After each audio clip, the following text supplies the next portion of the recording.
J'ai remarqué, la plupart des pères que je côtoie ici à Beaunois, quand les enfants se marient, la plupart des pères qui me connaissent, c'est eux qui sont les témoins de leur enfant. Et j'ai demandé à un père, il dit, mais pourquoi tous les jours le vieux, toi, j'ai vu 4 mariages dans ton église. Mais tous les mariages là, c'est toi et puis ta femme. Pourquoi? Il dit, mais mon fils, si demain ça chauffe là, qui va prier? Maintenant, je te pose une question. Imagine que toi tu es chrétien et puis je peux dire ton témoin là, c'est quelqu'un même qui n'a pas la foi. Si ton mariage est en train de trembler, qui va sécuriser son ami? Écoute-moi, tu peux ouvrir une école, mais ce qui m'a envoyé la clientèle dans l'école là, c'est l'autorité spirituelle qui est derrière toi.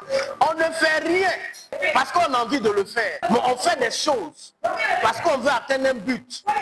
Quand tu as un but à atteindre dans ta vie, même les petites étapes sont choisies de manière minutieuse. Tu ne peux pas monter dans une voiture, faire effectuer un voyage sans demander à ton père, le vieux. Voici ce que je m'en vais faire. Je sors hors de la Côte d'Ivoire. Je vais gérer telle chose. S'il te plaît, porte-moi en prière. J'ai secouru plusieurs personnes dans l'accident. Il y a l'une de mes filles qui a effectué un voyage. Elle ne m'a pas dit, à cause de l'amour que j'ai pour Dieu. Je voyais dans mon esprit, ma fille la faisait accident. Et puis elle mourait sur le champ. J'ai appelé sa petite soeur. Sa petite soeur était chez moi. J'ai appelé sa petite soeur et dit, hey, dis à ta grande soeur de se retourner. Elle était dans la voiture. Elle venait.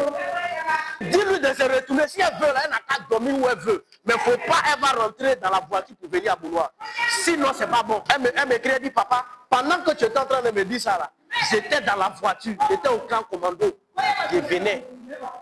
Oh, on l'attendait pour qu'elle meure là. J'étais à Carrefour à Kwaba. Oh, elle partait, elle m'a rien dit. Maintenant, imagine si moi, je dois être méchant. Tu meurs et puis nous tous on pleure, c'est fini. Non? En fait, le problème c'est quoi? Les fils et les filles se disent que si je parle de tel projet à mon père, il va m'exiger la dîme. Donc, je ne dis rien et je garde.